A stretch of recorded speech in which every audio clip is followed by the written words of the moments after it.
DG Stéphane Balamwange Congo ya Lumumba Congo Bafachi Beton Tango ekoki yo Tango yango yo ekoki Tolanda kango Papa Stéphane Balamwange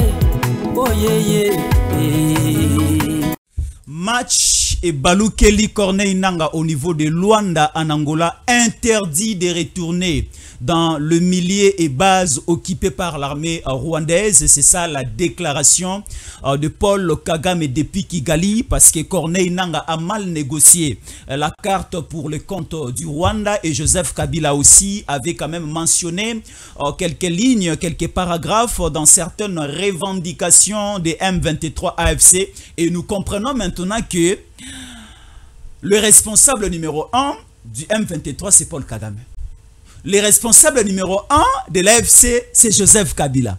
Parce que les deux personnalités, les deux diables africains, surtout plus de l'Afrique de l'Est, Paul Kagame et Joseph Kabila, ont quand même envoyé les documents entre les mains de Bertrand Bisimwa, Corneille Nanga et autres pour venir revendiquer certaines choses au niveau de Luanda en Angola. Alors, nous parlerons aussi de la délégation congolaise, parce que le grand des choses vont débuter demain. Demain, c'est le mardi 18 mars 2025. Wapitoromo Nasiko match au Banda, et je ne sais pas si ça sera réellement un match véritable ou encore ça sera un match un peu terrible. On verra cela du côté de Luanda en Angola. Mais la partie congolaise est conduite par Jean-Pierre Bemba Gombo, Cachemire Eberand Oazali, conseiller principal en matière de sécurité. Conseiller spécial, voilà. Conseiller spécial en matière de sécurité. Il y a Mokonziamboka Aza, dans la délégation, certains hauts et représentants du chef de l'État basé dans la délégation, et aussi certains officiers de l'armée congolaise qui peuvent négocier du côté des politiques au niveau de Luanda en Angola. Est-ce que Batu O bazo représenter République démocratique du Congo baza Batu Malamu? Est-ce que Fachi a sali le bon choix? Il y a reclassé na équipe Moko Lionel Messi Otobengi, Jean-Pierre Bemba na équipe Moko, Cristiano Ronaldo Otobengi, Cachemire et Eberand. On ne sait pas. Dans cette émission, nous allons découvrir plusieurs choses. Les Ouazalendo Babenga Ibiso semaine passée, Barassiré ba Congolais que d'ici le samedi 14 et le dimanche, d'ici le samedi 15 et le dimanche 16, ils vont récupérer le chef-lieu à province Sud Kivu Otobengi Bukavu. Et nous étions déjà en liesse. Nous étions déjà très éveillés en joie en disant que nous allons récupérer la ville de Bukavu selon l'annonce ya Wazalendo. Mais rien n'a été fait. Tomonika Masasi, Minduki Makase Beti Lelo, na ville ya Bukavu, ni Nezaro Leka, ni Nezaro Salama. Dans cette émission, nous allons découvrir plusieurs choses. Alors, na Rosalanga Imokote Jésus Fiston Yanko le Chamboui. Boza Otalanga Bele Mokili Mobimba. Jésus Yanko le Chamboui. Boza Otalabiso Bele Mokili Mobimba. Je suis ensemble avec un grand Ouazalendo, président Kake Boulemi. Oui, donc bonjour. Il faut expliquer aux gens qui nous suivent que le terme Ouazalendo signifie seulement patriote. Parce que mon bateau bazo comprendre le terme Ouazalendo mais il faut ajouter à cela aussi que tous les Ouazalendo sont pro-Fachi. Donc, Ouazalendo Fachi, c'est un élément moko. Il y a Ouazalendo, je ne vais pas donner les chiffres exacts pour Adou Inenge Tolbarepa Nabiso, ennemi, ako yeba chiffre des milliers de Ouazalendo Bakota qui ouvira.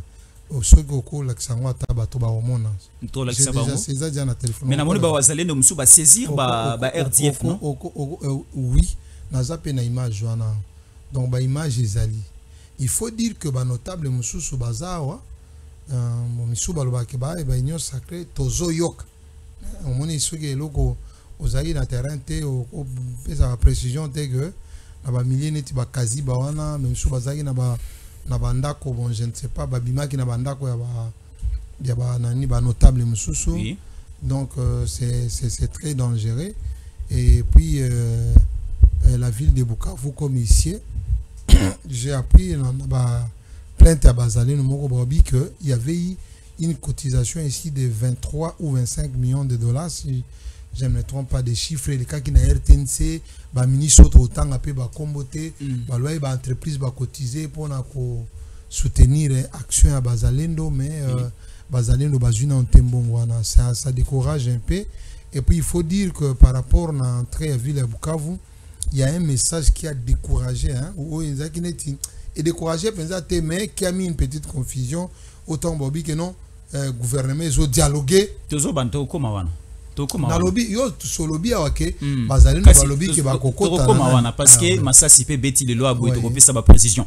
Alors président Kake to banda siko na oezali moi mingi ça fait mal et pa ba congolais tomoni mokonzi mboka invité na Luanda na Angola. À son retour, Tomoni, le gouvernement angolais est annoncé il y aura dialogue, il y aura des négociations entre le M23 et le gouvernement de Kinshasa. Et 24 heures après, Tomoni, Luanda, Angola, et Bimisi a un communiqué où il a annoncé qu'il y aura dialogue. Le président angolais, Oaza médiateur, président de l'Union africaine. Autant appeler président angolais parce que le président angolais a proposé pas Fachi Lobby Ezama Bete. Toroki Kusala. Alors, président angolais a pesina date ya début. Pourquoi ça peut être Andimi pe? C'est moi ça regarde.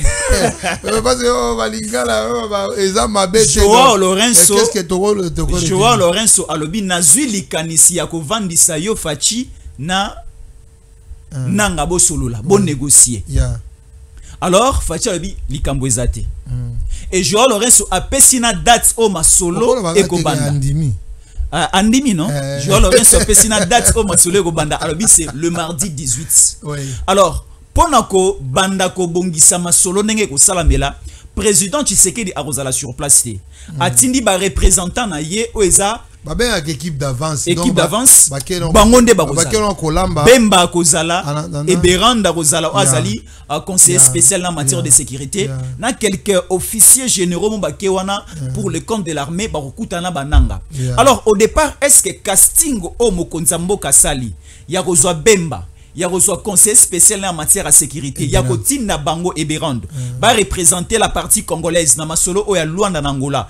Et ça déjà avantage ou encore ça prouve que Torolong en Abitumba Oyo. Bon, moi je pensais, bon, d'abord, avant Bananelo, il faut dans le président et une délégation aux États-Unis. Oui. Parce que ça va de pair. Un envoyé spécial à Trump. Aïe, Babeti Masolo, envoyé spécial par le Big et Masolo, Bimi Carré. Donc c'est par là qu'il faut commencer. Deuxième élément, donc l'entretien d'abord du chef de l'État et la délégation de Trump, c'est un entretien qui s'est très bien passé. Il n'y a pas eu de soucis, il n'y a pas eu de problème. Donc Babeti Masolo demande Nabiso Nenge Zala qui n'a peut-être éviter tu invité les Américains, tu invité les Européens. Ou elle dit qu'on joue à richesse Nabiso Nabiso aya kota na porte munene. Batia ba fenêtre na te olingi minéraux à Congo o le Rwanda te yago le na Congo et tout le monde dit déjà que les États-Unis aillé déjà donc aillé déjà minéraux la biso to pesa parce que to za na ngonda ba pesa ki biso po tant to pesa bango pe ba pesa biso mike to nga balabala to futa ba to développer mboka mais si ya nani ya nengona le président de la République sollicite un accompagnement militaire pour rétablir la paix au Congo. Donc, au-dessus de tout ça, de l'affaire Lorenzo, il faut retenir que les États-Unis est engagé à rétablir la paix une fois pour toutes en RDC. Question sur quoi il faut se poser. Parce que moi, je reste dans l'optique et dans ma parole que Félix Tshisekedi reste un héros vivant et une porte de solution pour la restauration de la paix en RDC. Question à Liboso, est-ce que yo ka quitté il y a 2 semaines président ya Angola Lorenzo alobi que biloko a dialogue ya kokota esute biloko a problème ya RDC na Rwanda tout ça a sokoli maboko neti poste Pilate ye accueilli a kozonga ka suna masula abandonné qui même poste na ya médiateur abandonné pe poste wana kutu na katika akoma ina te président ya Union africaine mais 2 semaines après ayebi sibiso nini te le kaki Qu'est-ce qui s'est passé na intervalle yo mutu penzo boyo lobi que moi so na obale li sous-sauté et puis les 2 semaines après on lobi en tout cas moi si na moni penza vie na nga yewe. Qu'est-ce qui s'est passé? C'est ça la grande question d'abord que tous les Congolais pouvaient se poser, tous les intellectuels et tous les analystes. Moi si ceux qui a boyo ne loko yeba quitter ce est-ce que ce n'est pas un coup de téléphone? C'est ça la première question. Ce n'est pas un coup de téléphone. Et moi j'imagine que c'est des États-Unis bato bautia. Baobi zongele loko ana. Biso to to kotina masolo ana.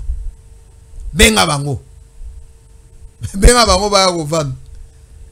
Est-ce qu'on comprend? Parce que ceux qui arbitrent à ça côté non na match au banc est-ce qu'on ta terrain de ni. Arbitre nani les deux équipes banani. Mais États-Unis les autres décidé arbitre et là ko bituma kuto bitumo ya Ukraine oyo mokili mo bimeko kaite ozo mona tene États-Unis penze zo s'imposer na affaire wana. Mais arbitre ya mokili oyo et comment États-Unis a amitié neti arbitre ya mokili oyo et puis Trump a arbitre ya liste quitté. Il faut commencer par dire aux auditeurs que la guerre de la RDC, c'est le soutien total des démocrates américains. Si vous avez un démocrate, to comme un républicain, na moment où vous avez permis, na moment où na moment où donc nous devons jouer toutes les cartes parce que quand il y a Clinton, on a le mouvement. Donc ce qu'on y a ici ba Clinton on a que au Congo boyko ba koyo côté Biden ba Joe Biden de bangwana donc na boyko ko pesa ba révélation ya ba relation ba famille Clinton na ba Kagame oboya we pesa biso pani boy ba lo ba nyo sauter la télévision ne biso bangani le rôle aux notable Silki biso banga baluka famille na Silki biso tozana na makila na mai donc mais tout conclut à vous dire ça. Donc tout conclut à vous dire ça. C'est comme je disais à quelqu'un tout de suite ici. Pona nini basango ba lui ke ba oluka kimia na Congo. Ba ke est ba boy comme on docteur Mukwege. Parce qu'il faut dire aussi que avant d'inviter le président de la République, ils ont réussi les évêques. Est-ce que bien le connaît? N'Angola oui. Oui, n'Angola. Avant que ben sous-président de la République invité nani évêque un point de chute évêque ezalaki na nani na Angola et puis tant comme kuna angolais obi toti ko solola na bananga na solo na Kagame na solo na nani toti na gouvernement tokeneka dialogue parce que l'église catholique a son schéma et bakolimbisanga po awa c'est pour la première fois na Osumuka. Église catholique a dans un schéma nini. Azana schéma na ya ba 1+5 so ya ba premier ministre so na ba 5 ministres ba azana schéma na. C'est ça le problème. 5 premiers ministres, vice-premiers ministres. Et puis dans ce schéma là, moi je vais te dire que na boy ko glisser ne loko moko yo penser ko za mabe. Ça risque de choquer les gens. Non, on a posé question oui, parce que loko ana ça va de la part des religions. Oyebi que nani Fatia za protestant. Nakangi phrase wana nakangi ba parenthèse wana na boy ko continuer j'évite que na glisser na eloko moko oyo ko bebisa. Très bien.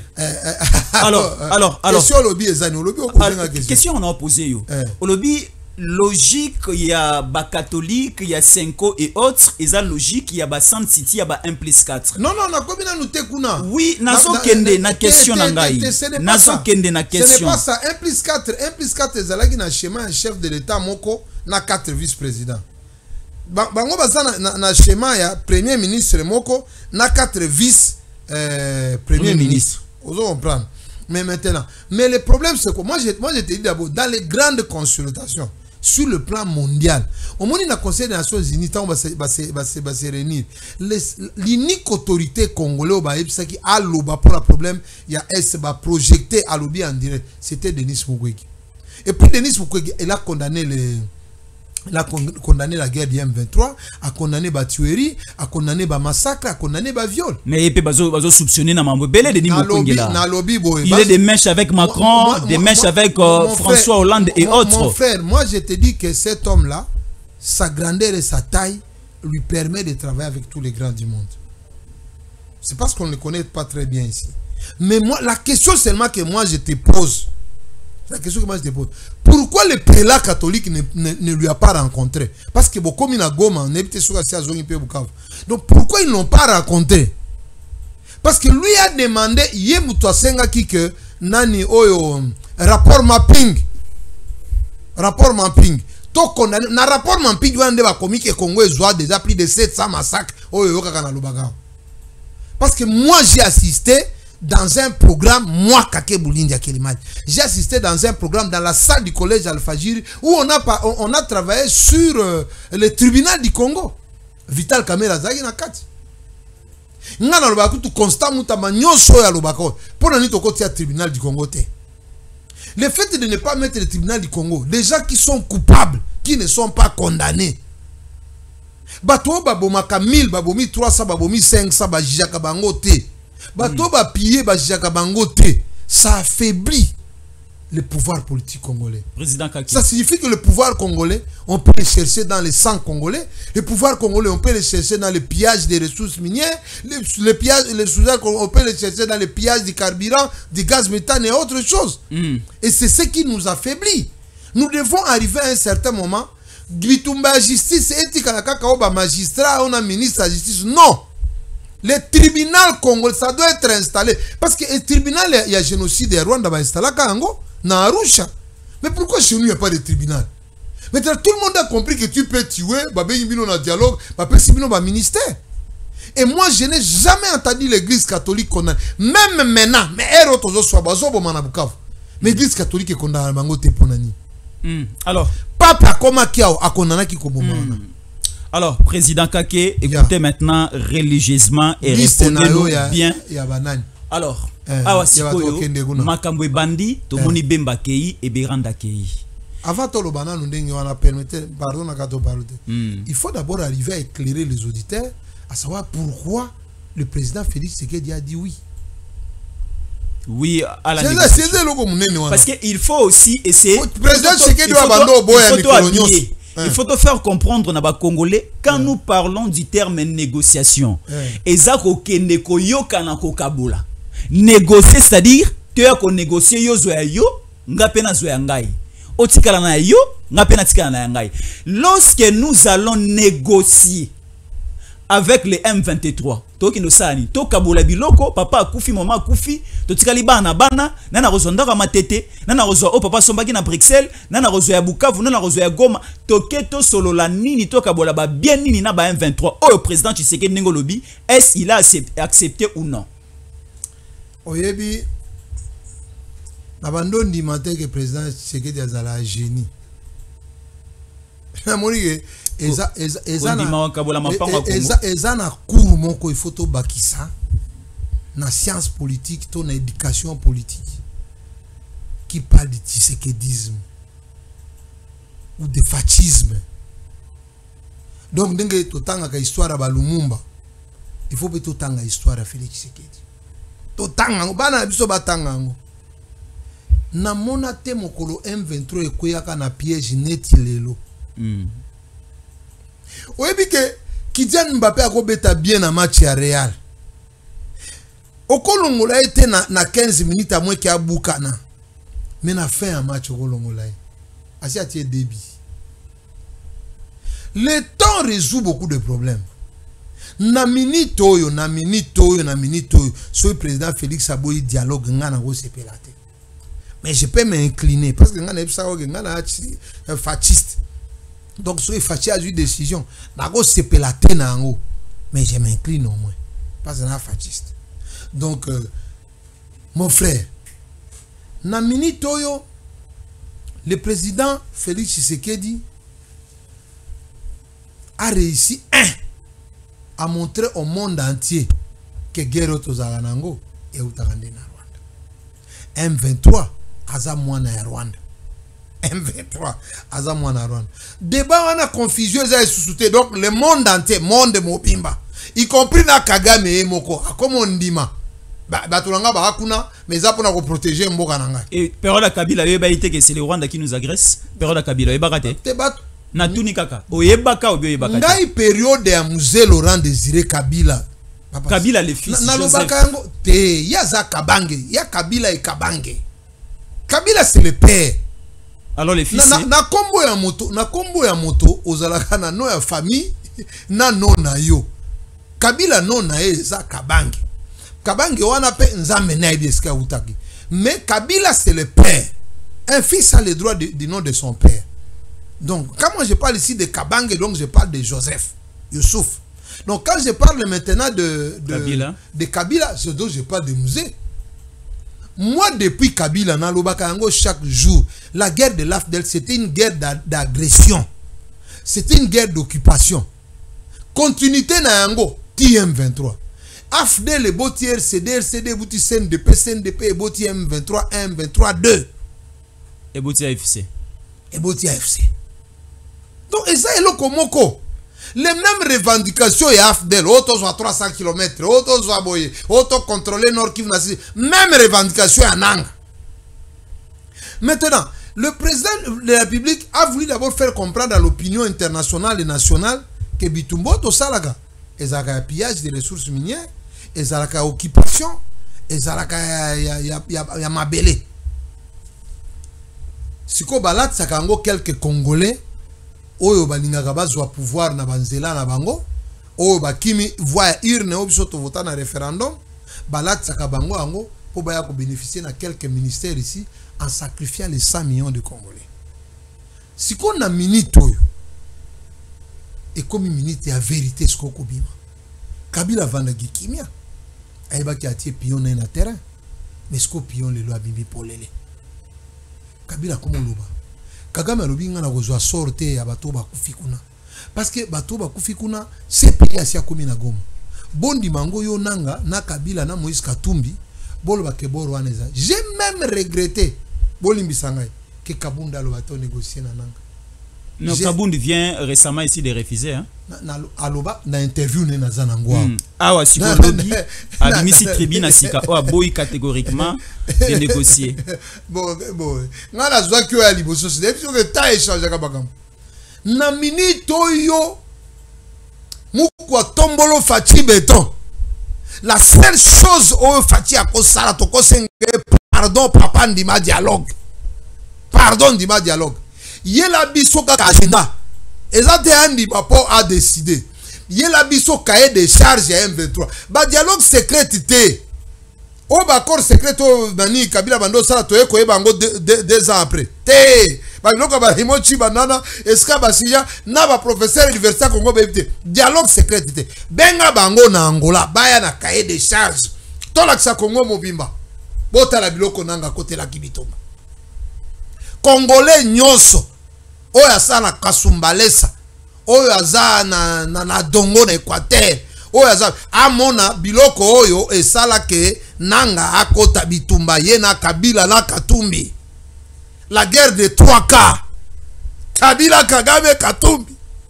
La guerre de 3K. Non ba 3K wana il faut ba tout ba mona eloko parce que boro wana bazota mona wala sacoche. Il faut que la délégation la biso. Est-ce que délégation na biso nanu? Bakozala à la hauteur ya ko défendre biso na bato bakei babemba. Tokoma kuna. Mais peuple congolais azana besoin ya koyeba qu'est-ce que il demande. Oyebi difficulté est-ce que oyebi te que M23 azobo ya kokende? Azobo oyebi le solo là.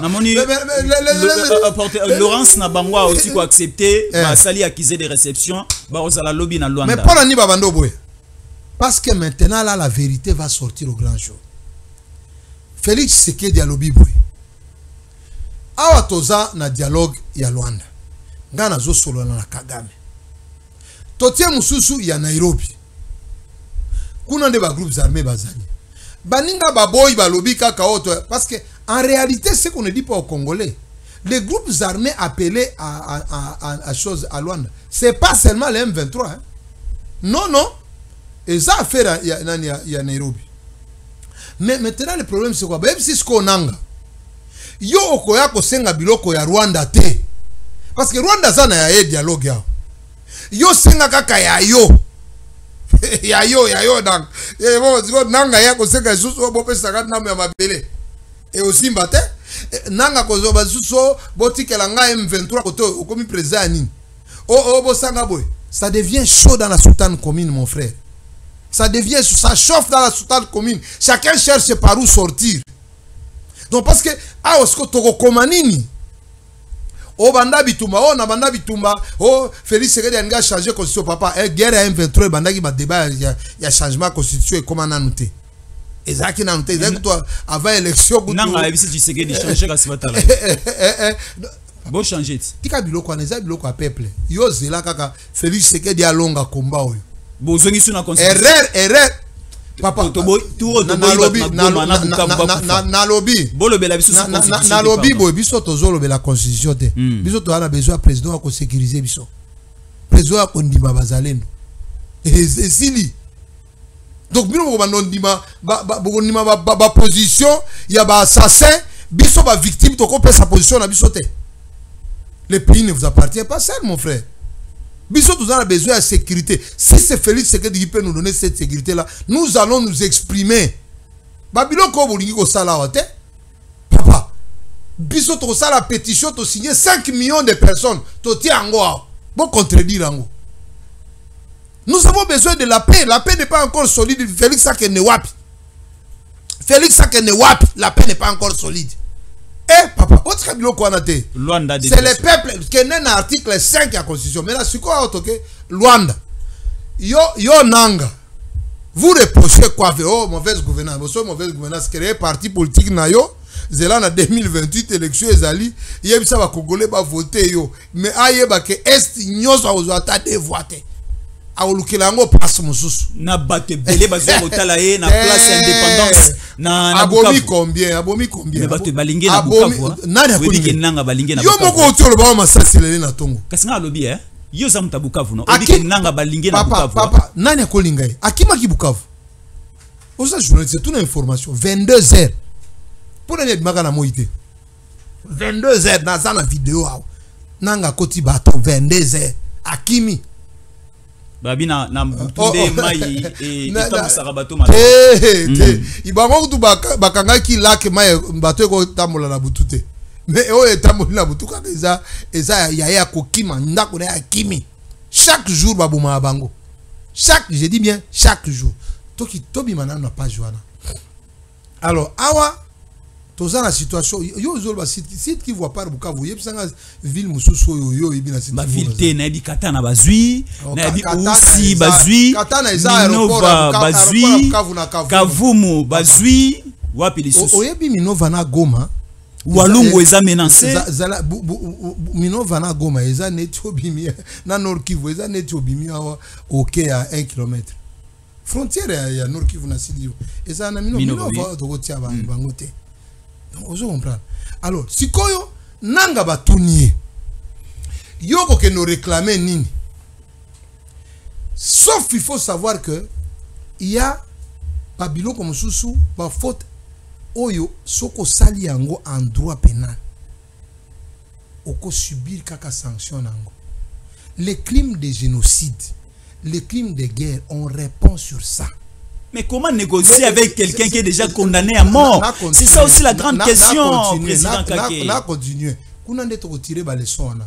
Les viols, au monde de viol sexuel, violence sexuelle, on ne négocie pas autour de ça. Les femmes qui ont été violées là-bas, on ne négocie pas autour de ça. Yo ya kaka sol au sein de dialogue. Papa, oyebi mokolwana ba feta ka ba tu M23 on dirait bango moko ba conscient que ba ko koma Kinshasa te. Malba ki ba koma wa le 21. To c'est la bango. Le 17. Le 17 mars. 4 jours. Tous de la bangoka c'est la 4 jours ne ba koma. Rêve et comme baluka. Bazo se retrouver sous te. Bazo éviter les sous ba sala ndenge nini, ba éviter auto kanisa ndenge nini. Wana eza ça devient des équations terribles. Il revendique quoi? Bo sikoyo Kagame yepe azoli baté sous a revendiquer nini. Déjà na conseil à choses ni ba bi bo solo là. So boko solo là. Bo solo là nyon sommet. Vous tenez compte, il y a mutu na mutu et pas inaye. Mutu moko te a sauté limite à moninga. Ne réclame rien. Bon, bah, si Kagame, surtout qu'on négocie ce qu'on a, en contexte, soki to sala nani to solo la na gouvernement ko solo la na M23. Yo sko par na yo na lo solo yo go suni. Yo longwa na G. C'est entre Ou bien vous parlez avec les M23, ou bien vous parlez avec Kagame. Pour la même chose, on ne parle pas avec deux personnes. Moutoumoko a bêti moi na nombata. Mais on solo na deux personnes n'engeni mateza aki moko. Mais le problème à liba la parent ko so na maman après ko so na papa. Ils allaient rappeler beaucoup. Non, maman yo ya kana toyoka yo. Après na sima papa ya toyoka yo. Nous avions dit au monde entier que le problème ici c'est Kagame. Le monde nous dit parler aussi avec Nanga. Mais papa, bon, boy bisaka Kagame alongola biloko na e. C'est ce qu'on a demandé. Kagame retire ses militaires, nous on parle avec Nanga. Dans notre état après qu'on solo na Nanga, tout indié na CPI. Tout indié na CPI. Et c'est dit. Essaye de massacre. Banani ba rosunga biso to zonanga to indié na CPI. Ka ba bemba o parce que ba ro yebisa biso déjà ba congolais polémique et boti makasi. Est-ce que Bemba est mieux placé, disposé pour aller négocier au nom de Kinshasa du Congo? Parce que Azalaki na senti ici en Afrique du Sud, nous connaissons la suite. Est-ce que Fachi a sali sélection Malamo? Bon, vous savez quand le président décide, ils ont un facteur rebellé autour de ils ont un facteur nous sont auto-évité. Mais ça, il faut analyser de manière claire. On a dit moi le message ceux qui ont Jean-Pierre Bemba na compliqué l'équation pour le bas que Jean-Pierre Bemba mais je ne parle pas, je ne voudrais pas parler de la personne de Jean-Pierre Bemba comme individu. Mais ngana lobby délégation wana soki ngaba ko tuna ngai na ko sepela nani azana kati mwindo zangi na ko sepela Bitakwira azana kati na ko sepela Constant Mutamba azana na kati ba Mutamba ba ekara lobby ko sepela nani Mukwege to invité ye na ko sepela Pasteur Bujiri doye biede Pasteur Bujiri babakse na ko souhaiter que mokonzi moko ya bazalendo akende kuna. Vous comprenez? Parce que ba combattre pe ba militaire oyo ba expert et armée tout ça. Pourquoi pe vous êtes expert moko bazalendo? Ba kende kuna. La crainte pour moi c'est quoi? Que nous ne fassions pas le Sun City bis. Parce que le Sun City ezala ki sous ba Jean-Pierre Bemba, Kamere, Kabila, ezeka batouana, ba Azarias. Mon cher, ne vois pas le M23 sans Azarias Robero. M23 est un petit-fils à RCD. Donc on va se retrouver là-bas. Mais ici, il est question d'amener le cahier de charges. Donc, on va se retrouver là-bas, M23, ACRS Robero. AFC, AFC Joseph Kabila. République démocratique du Congo, Jean-Pierre Bemba. San City bis. Bobo Salate peke Kamere ndo responsable qui va accord Kamere aussi. Donc ça signifie que nous risquons de nous retrouver avec les mêmes personnes qui ont fait Sun City, qui ont le même esprit. Mais n'ambo comme ça Torobaka. Pour une génération à ce qui est comme bâté. Au moins net Constant Mutamba. Je ne parle pas de parce que y a pas ça la barrière rebelle. Na populisme naï. Yenda condamna nanka. Yenda condamna ba beta bisimo. Yenda mais que nous le prendre condamna bango c'est important. Qui parle de ça. Il peut amener aussi un élément nouveau. Net maman et affaires étrangères, il y a déjà la candidature qui a la délégation. Cette femme-là, elle est très importante. Nous avons besoin. Félix Sekedi a sa génération politique et à Sika. Génération à papa nae. Bako pe magape Hermoko. Bako pe magape Hermoko. Donc Sekedi il faut utiliser plus batu ya Sika que batu Kala. C'est ça non à utiliser bakake Bulembi, ba Constant Mutamba, ba Thérèse Kayikwamba. Mais autant qui combo à Stéphano, donc Bitakwira za mutakala non? Non, Bitakwira za nouvelle génération. Oh, azai au service ya batu. Biso tout dans période mon na ba service am. Paluku apparemment aza mutakala na ba Muse Kabila non? Paluku na tangiete ngala lobi na Moindo Zangi. Moindo Zangi, Paluku na tangia otene na ba raison na ngai. Na otanga ete.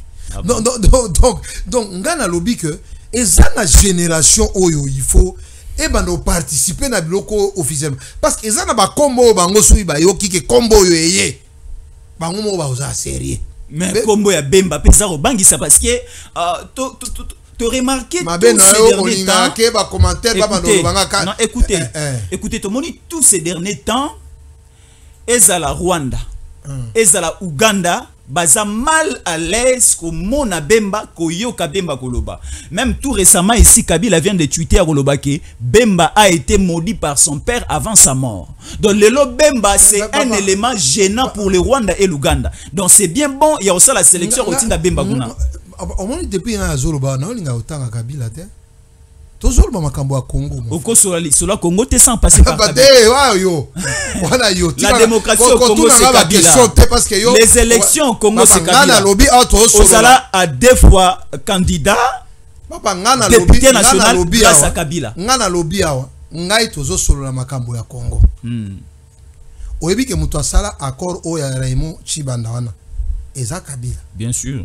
Papa, est-ce que na cuisine o tokotanga so kombo ya Kabila? Na cuisine oyo Kabila oyo Katumbi kutu ayebisaka biso ka mutu mabe jidani tout ça ataira salini a retirer maloba na ye a retirer yango to banda ka skoloba to retirer.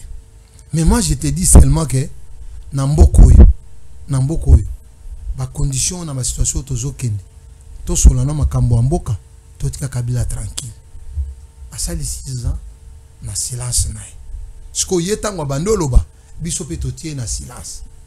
Ozo comprendre. Ngana ko landa mouvement ya koloba na ete. Nous quand on a voulu que lui parle, il était dans le silencieux. Maintenant, yesta ko lobi ngana landa koloba ne. Ngape na koti silencieux. Mais na o regretter Katumbi. Moi je veux que tous soient cahier des charges. C'est moi je t'explique. Président de la République et là on a sengi onga ka Kebulin. Il y a la biso cahier des charges à M23. Il y a kana cahier des charges oyo. Oh bah c'est ngakake site Kivu na Nord Kivu et à la province sinistrée, ça fait partie à Baneman Nabango, cette province sinistrée comme ça la province et à la diriger na batu M23 administrateur du territoire na ba nommé na M23 qui n'a Rwanda comme langue nationale.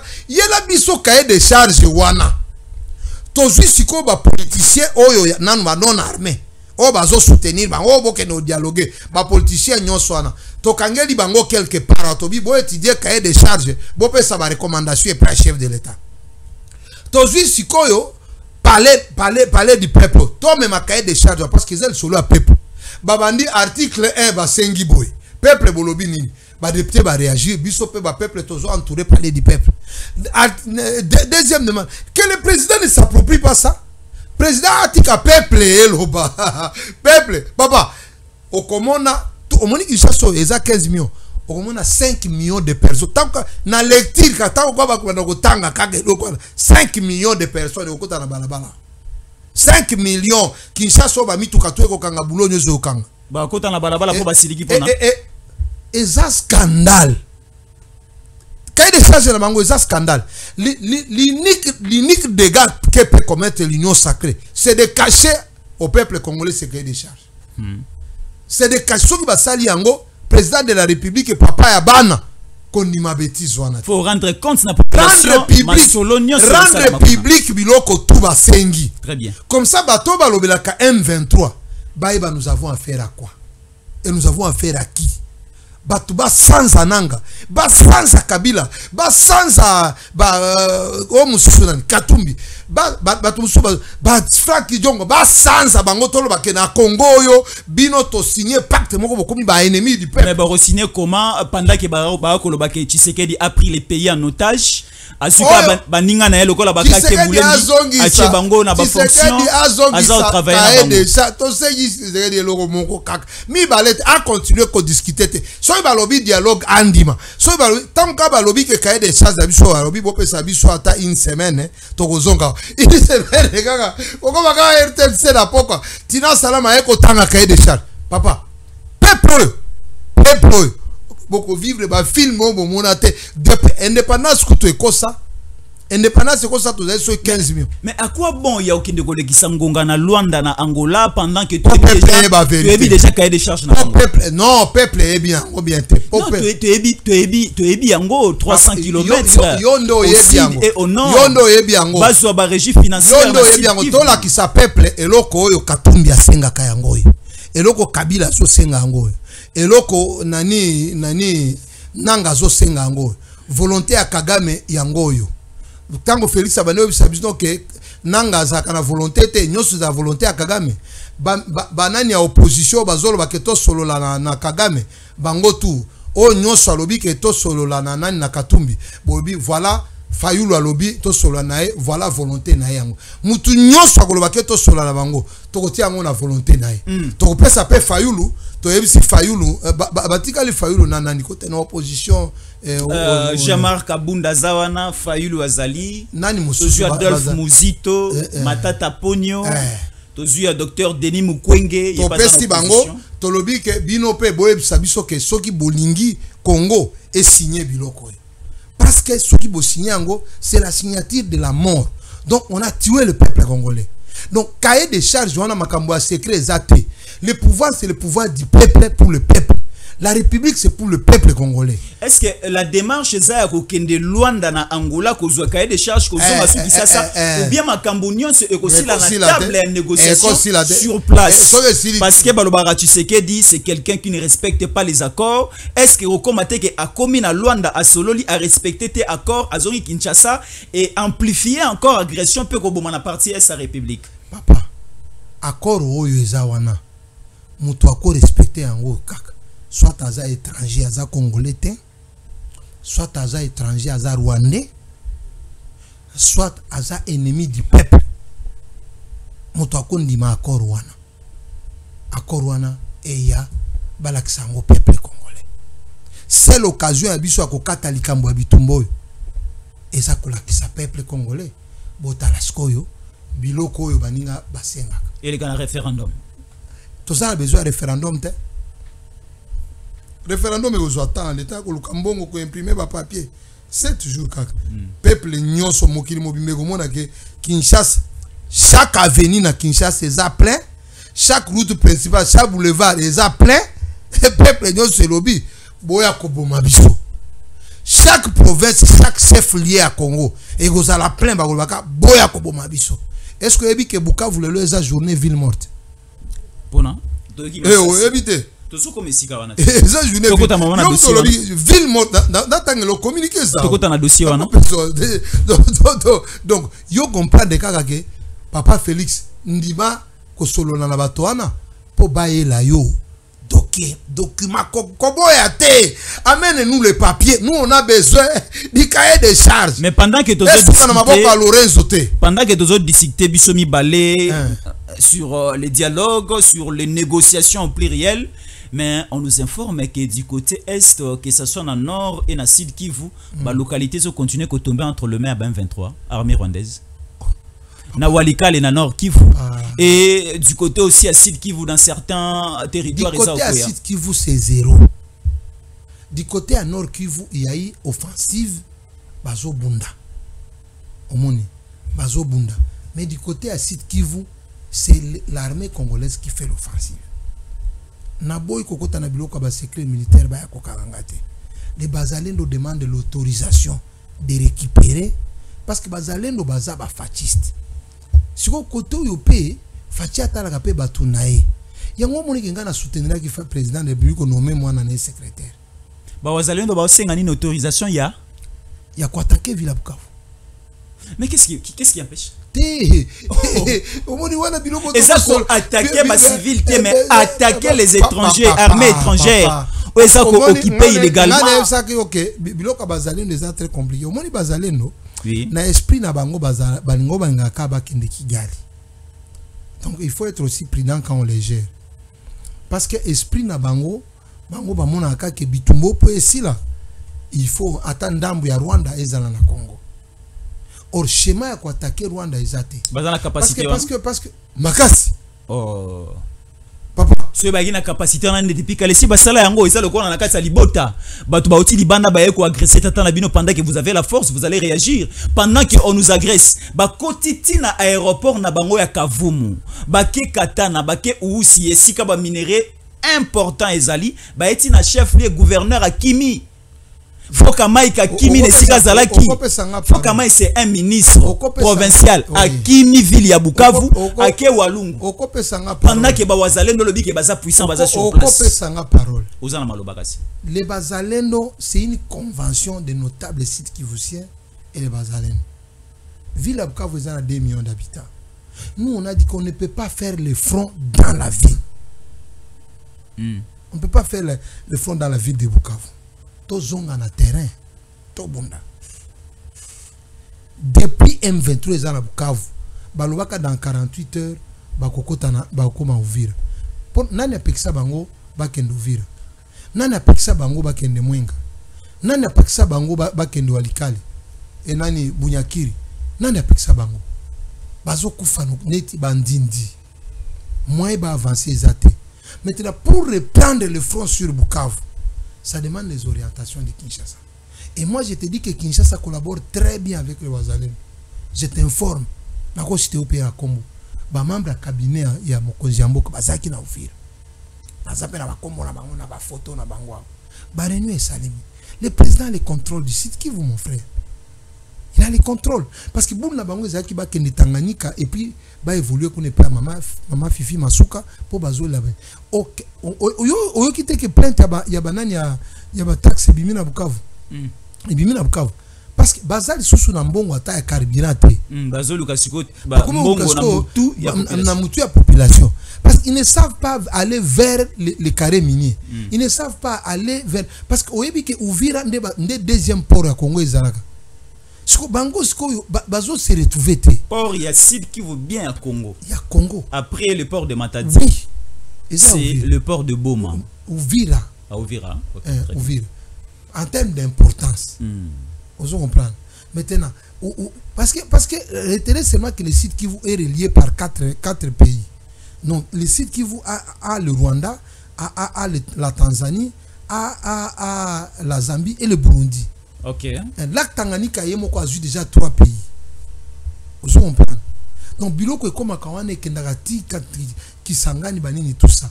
Bango Baningi accès kuna moyen zate. Na Uvira.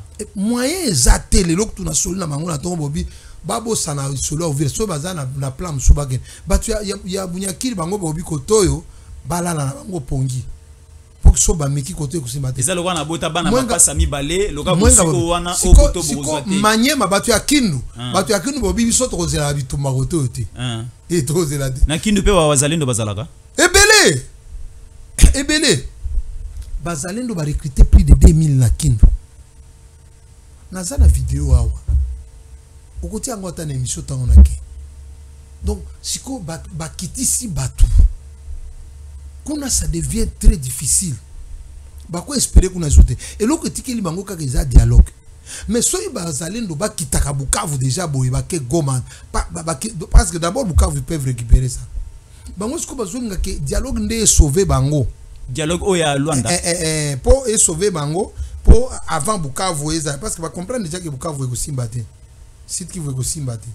Donc avant de récupérer dans les sites qui parce que récupérer c'est parce que on est dans les dialogues il faut avoir un poids politique pour bien négocier. Bozo boto a des provinces on va se retirer mais maintenant les Bazalendo les ont pris en otage et c'est compliqué. Parce que yo mona kitango bitumbezo bitumbe uti Goma et ke Bukavu c'est 2 semaines ga ba militaire na biso bando kima bo ba kima ki kavu mwana et ça ba militaire ya force armée et ça ba Wazalendo te bo ba kimi na yusi wana et ça ba militaire force spéciale Jaguar.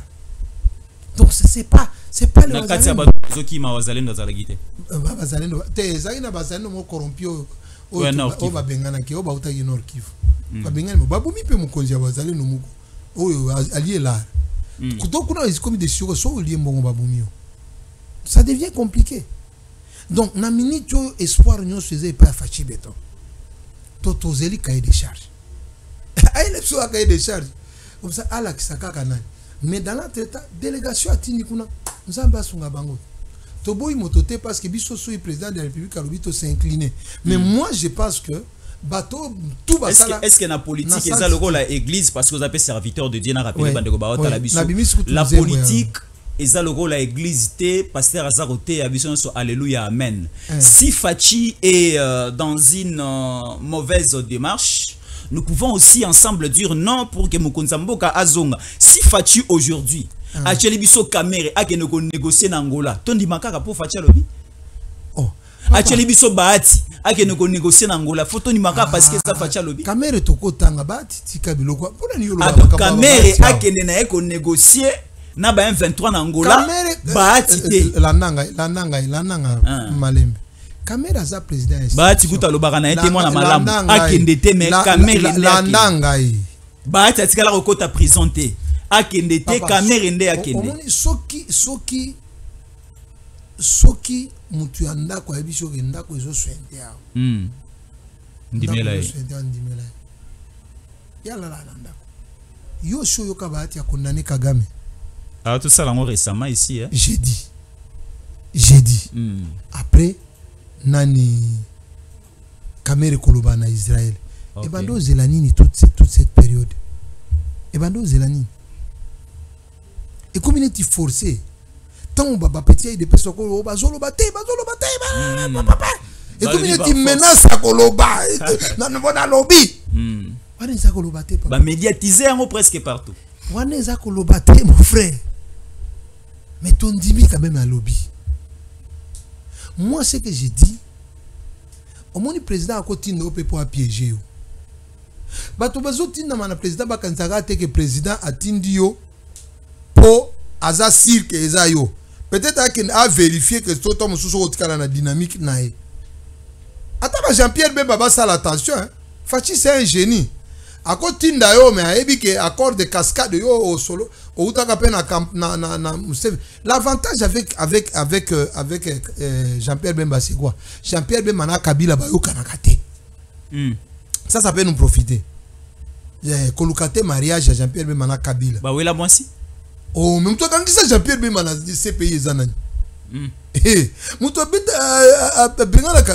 azwaka victoire en 2006 ya Jean-Pierre Bemba zanani Kabila alors yo éviter que Jean-Pierre Bemba muto bengani na élection en 2018 a annulé candidature na zanani Kabila. Est-ce que Jean-Pierre Bemba a bien placé parce que Jean-Pierre Bemba y na Kabila bakoni ya isika moko te. Donc problème ya Bemba ezana Kabila mais ezana Kagame te. Problème ya Bemba ezana Kabila mais ezana Museveni te. Bemba azaka na alliance na Kagame te. Bemba na Kagame na yo Kabila ko na te. Bemba azaka kinde na Museveni. Azaka na Museveni. Donc Museveni ndé 4e cas na les 4 cas. Donc Katumbi Kabila Kagame Kaguta Museveni. Kaguta Museveni. Kaguta Museveni. Mais ce qu'on a bakisi siège na bango eza na Kampala. Deuxième siège ils en a Kigali les 4 jours. Les qui de Kigali contre les qui de Kinshasa. Au moins ba lettre ka oyo eza na problème. Au moins attaque ngana kake mais elle mon pe na raison. Ah c'est que bino. Mon que ba lettre te biso na bakabuya toza pe kana biso. Toi pena baka toza pena baka toza pena baka na biso ya baka fachi nde biso bakabuya biso to baka ya kafachi biso ezala baka mususu oyo ya bakatumbi na bakabila président Kageto mosilisa.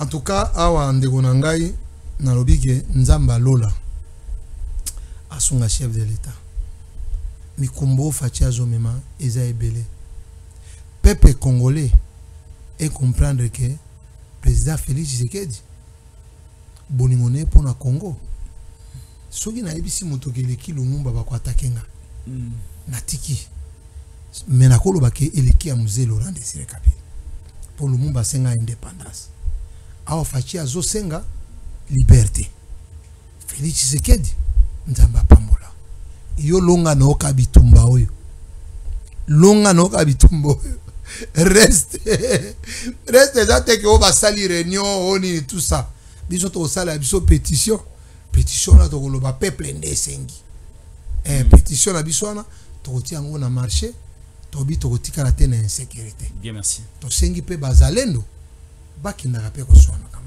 parce que ngana moni que délégation yo c'est que et que na zo na pe ba site qui vous siente to ba nord qui vous siente ba victime bo pesa ba victime direct. Non, on appelle Baate. Bemba Équateur et Bérando Bandondo. Biso toate. To s'incliner quand même. Mais si bati quand même la délégation na elongi moko. Ya chakuna na lobi neti bitakwira neti babiso yo. Si bati 2 personnes, 3 personnes, 4 personnes, to ko lukata délégation à 5. Ata ba koloba elo côté. Era ba consultation à pembeni.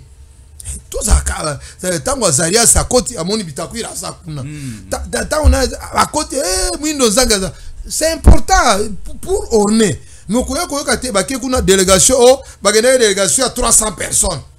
Oh équipe d'avance de 300 personnes. Ah. Bon, mboka iko makaka. Merci beaucoup.